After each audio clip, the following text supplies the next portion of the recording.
बिस्मिल्लाहिर्रहमानिर्रहीम। अस्सलाम वालेकुम नाज़रीन, मैं हूं अमाद मजीद। आप देख रहे हैं यूट्यूब चैनल। आज दिन भर की बड़ी खबरें लेकर आपकी खिदमत में हाजिर हूं। नून लीग ने तारीखी गलती कर डाली है। नून लीग ने अपने ही पांव पर कुल्हाड़ी मार डाली है। सीनियर माहिर कानूनदान एतजाज हसन के तहलका खेज इंशराफात ने हलचल मचा दी है। उन्होंने एक बहुत बड़ी खबर शेयर की है। नवाज शरीफ साहब की मुश्किलात में मजीद इजाफा हो चुका है। इमरान खान साहब के लिए एक इंतहाई अहम और एक अच्छी खबर सामने आई है। नून लीग के अपने जो लोग हैं वो नून लीग के खिलाफ हो चुके हैं। नून लीग के जितना भी बयानिया है उसके खिलाफ हो चुके हैं। कुछ नई तैनातियां हुई हैं। क्या है खबरें और क्या है खबरों की तफसीलात, ये खबरें शेयर करने से पहले, आगे बढ़ने से पहले रिक्वेस्ट करूंगा कि इस वीडियो को लाइक कीजिएगा, चैनल सब्सक्राइब कीजिएगा, साथ लगे नोटिफिकेशन बेल दबाइएगा ताकि जो आने वाले वीडियोस हैं आप उनको मिस ना कर सकें। बढ़ते हैं खबरों की जानब। खबरें कुछ यूं हैं कि आज मुस्लिम लीग नून ने एक फैसला किया है और उस फैसले के मुताबिक नून लीग ने जो बशीर मेमन साहब हैं उनको उन्होंने सिंध में अपना सदर मुंतखब कर दिया है। और सिंध से ही बड़ी खबर सामने आई है कि नून लीग ने एक इत्तेहाद बना लिया है एमक्यूएम वालों के साथ। एमक्यूएम वालों के साथ इत्तेहाद बनाया गया है और सिंध में ही बशीर मेमन साहब को अपना सदर मुकर्रर कर दिया है। नून लीग ये क्यों कर रही है? नून लीग ये इस वजह से कर रही है कि पिछले चंद दिनों से जरदारी के बयानात आ रहे थे और वो बयानात कुछ इस तरीके से थे कि मैं नवाज शरीफ साहब को वजीर आजम नहीं बनने दूंगा, हम मैदान में उतरेंगे, पंजाब से भी हम इलेक्शन जीतेंगे और हम ये कर कर दिखाएंगे। तो जरदारी ने जब ये बड़ा बयान दिया तो नून लीग की सियासत में और नून लीग की जो जितनी भी उनकी सफ़े हैं, जो कि इनकी सियासत की सफ़े हैं, तो उसमें एक कलबली सी मच गई थी और नून लीग वाले कोई रिस्पॉन्स देना चाहते थे और वो एक ऐसा रिस्पॉन्स और अपनी तरफ से एक सरप्राइज देने जा रहे थे और सोच रहे थे कि हम एमक्यूएम वालों के साथ इत्तेहाद कर लेंगे और सिंध से हम सीटें निकाल लेंगे। देखें, मुस्लिम लीग नून जितनी दफा भी इन्होंने हुकूमत बनाई है, कराची में हमेशा मुस्लिम लीग नून जो है वो कमजोर रही है। कराची से हमेशा ये बुरे तरीके के साथ हारते रहे हैं। अब इन्होंने एमके वालों के साथ अपना एक इत्तेहाद बनाया है सिर्फ और सिर्फ पीपल्स पार्टी को नीचा करने के लिए। देखें, इस टाइम सिंध में जो सबसे बड़ी पार्टी है नो डाउट, और वो है पीपल्स पार्टी।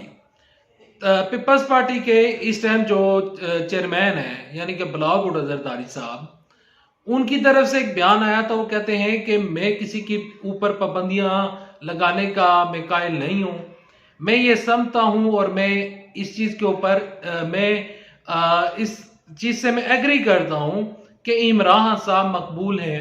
और उन्होंने ये भी कहा था कि अगर अवाम जो है, जब इलेक्शन होंगे, अगर अवाम इमरान खान साहब को मुंतखब करती है तो हम अवाम का फैसला कबूल करेंगे। यानी कि बिलावल भुट्टो जरदारी साहब वो इमरान साहब के हक में बयानात दे रहे हैं। और ये जो बयानात हैं और जो नून लीग की अब ये जो नई सियासत शुरू हो चुकी है, मेरी नजर में नून लीग ने अपने पांव के ऊपर कुल्हाड़ी मार दी है। एमक्यूएम से इनको कितनी सीटें मिलेंगी? एमक्यूएम वालों का अपने ही जो रोले हैं वो खत्म ही नहीं होते। एमक्यूएम वाले कहते हैं कि एक एमक्यूएम कहती है कि हम लंदन वाली एमक्यूएम है, दूसरी एमक्यूएम वाले जो हैं वो ये कहते हैं कि हम पाकिस्तान के एमक्यूएम है। यहां पर इनके जो बयानात हैं और ये जो इनकी आपस में तलखियां हैं, यही तलखियां इनको इलेक्शन में हराती हैं। अब पीपल्स पार्टी सिंध में बड़ी जमात है, दूसरी जानब से जमात इस्लामी जो है वो एक बड़ी जमात बन रही है। जब हालिया मेयर के इंतखाबात हुए थे तो जमात इस्लामी ने वहां से बड़ी तादाद से सीटें निकाली थी, तहरीक इंसाफ ने सीटें निकाली थी। नून लीग का सफाया हो चुका था, नून लीग का सफाया हो जाएगा। कराची उनके हाथ से निकल चुका है। कराची में एमक्यूएम का साथ देकर नून लीग वाले अपने ही जो उनका दरख्त है वो उस दरख्त को खुद ब खुद ही काट रहे हैं। बढ़ते हैं अगली खबर की जानिब। अगली खबर कुछ यूं है कि माहिर कानून सीनियर तजिया निगार एतजाज अहसन साहब ने एक आईनी नुक्ता उठाया है और वो कहते हैं, और एक खबर ब्रेक करते हुए वो कहते हैं, आज उन्होंने मीडिया से गुफ्तगू करते हुए कहा, वो कहते हैं कि नवाज शरीफ साहब वज़ीर-ए-आज़म नहीं बन सकते।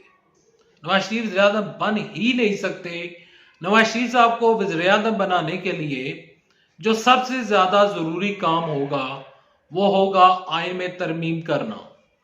अब पाकिस्तान में कोई असम्बली मौजूद नहीं है, यानी कि जब तक इलेक्शन नहीं होते असम्बली नहीं आ सकती।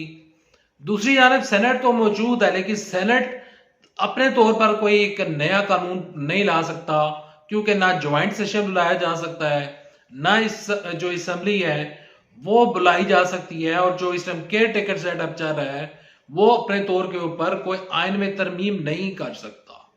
जब आइन में तरमीम नहीं हो सकती, नवाज शरीफ साहब नाअहल हैं, उनकी नाअहली की दरखास्त सुप्रीम कोर्ट में तो लग सकती है, सुप्रीम कोर्ट वाले उनकी सजा मुअत्तल कर सकते हैं, चीफ जस्टिस काजी फैजल साहब उस सजा को मुअत्तल तो कर सकते हैं, लेकिन आइन जो कहता है, आइन के मुताबिक अगर कोई शख्स ताहयात नाअहल है तो उसकी ताहयात नाअहली तब तक खत्म नहीं हो सकती जब तक आइन में अमेंडमेंट, आइन में तरमीम ना की जाए।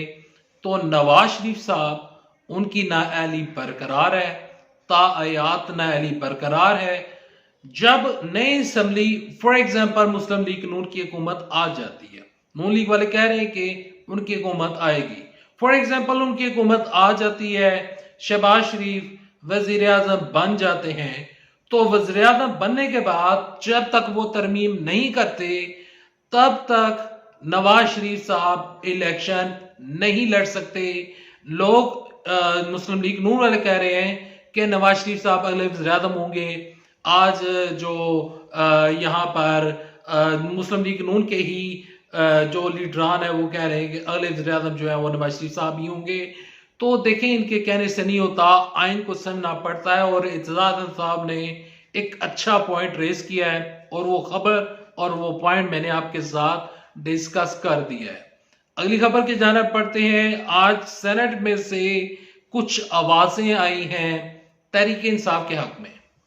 सादिया अब्बासी साहिबा, जो कि शाहिद खान अब्बासी साहब की बहन है, उन्होंने सेनेट में खड़े होकर सेनेट के चेयरमैन के सामने उन्होंने कहा है कि जितने भी सेनेटर हैं, शिबली फराज समेत जितने भी लोग सेनेटर हैं, तो वो तो सेनेट में आते नहीं हैं क्योंकि उनके खिलाफ कार्रवाइयाँ हो रही हैं, वो छुपते पे रहे हैं और कई लोग वो गिरफ्तार हैं।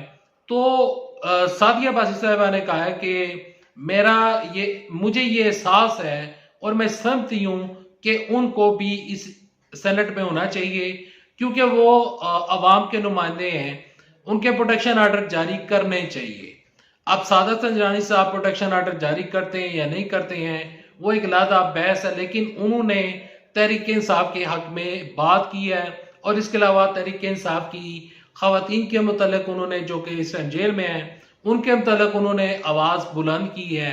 और इसके अलावा चौधरी परवेज इलाही के मुतल्लिक भी उन्होंने बात की है और उन्होंने ये भी कहा है कि Guinness book world of record में नाम दर्ज हो जाना चाहिए शायद यहाँ पर चौधरी परवेज इलाही साहब का, क्योंकि उनके खिलाफ इतने दफा उनको बेल मिली है, फिर वो जेल में गए हैं, तो काफी लंबी चौड़ी डिटेल है। सादिया अब्बासी साहब जो हैं और शाहिद खान अब्बासी साहब इमरान खान साहब की हमायत में बोल रहे हैं, और ये हमायत शायद कहीं ये इस वजह से हमायत तो नहीं हो रही कि नून लीग से उनकी इस टाइम मुखालफत चल रही है और वो लोग ये चाह रहे हैं कि या तो तहरीक इंसाफ में वो शमूलियत इख्तियार कर जाएं या किसी और पार्टी में वो चले जाएं।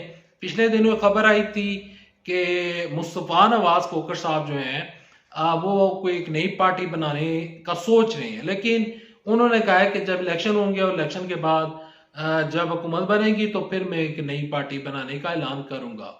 इमरान साहब के मुतालिक आज खबर एक दिन भर चलती रही है कि अटाला जेल में कोई बम मिला है और इतनी खबर चली थी और वो बम जो है उसको नकारा बना दिया गया था। और इमरान साहब के जो साइफर केस है, साइफर केस में जो शाह महमूद कुरैशी साहब हैं, आज उनकी जो समात होनी थी तो वो समात नहीं हो सकी, क्योंकि समात में जो भी जितने भी लोग मुतलका लोग इसमें शामिल थे जिन्होंने इस केस को आगे लेकर जाना था, वो लोग आज सुप्रीम कोर्ट में बिजी थे, इस वजह से समात नहीं हो सकी है। साइफर केस इमरान साहब के लिए मुश्किलात खड़ी कर रहा है, लेकिन जो इमरान साहब के वकला हैं उन्होंने कहा है कि हम इस केस को सुप्रीम कोर्ट में लेकर जाएंगे और काजी फैज साहब की अदालत में इस केस को चलाया जाएगा। लेकिन ये अगर वो काम करना चाहते हैं और अगर वाकई इसके ऊपर वो एग्री कर चुके हैं तो उनको जल्द से जल्द वहां पर एक पटिशन दायर करनी पड़ेगी। अगर वो दाखिल नहीं करते तो टाइम ज्यादा हो जाएगा और इलेक्शन करीब है। अगर इमरान साहब इलेक्शन में बाहर नहीं आए तो उनकी जगह पर कोई एक उनका जानशीन तहरीक इंसाफ को चलाएगा। उनका जानशीन कौन होगा वो मैं इंशाल्लाह आपके साथ नेक्स्ट वीडियो में डिस्कस करूंगा। नेक्स्ट वीडियो तक दे इजाजत। अल्लाह हाफिज। पाकिस्तान जिंदाबाद। अफवाज पाकिस्तान जिंदाबाद। पाकिस्तान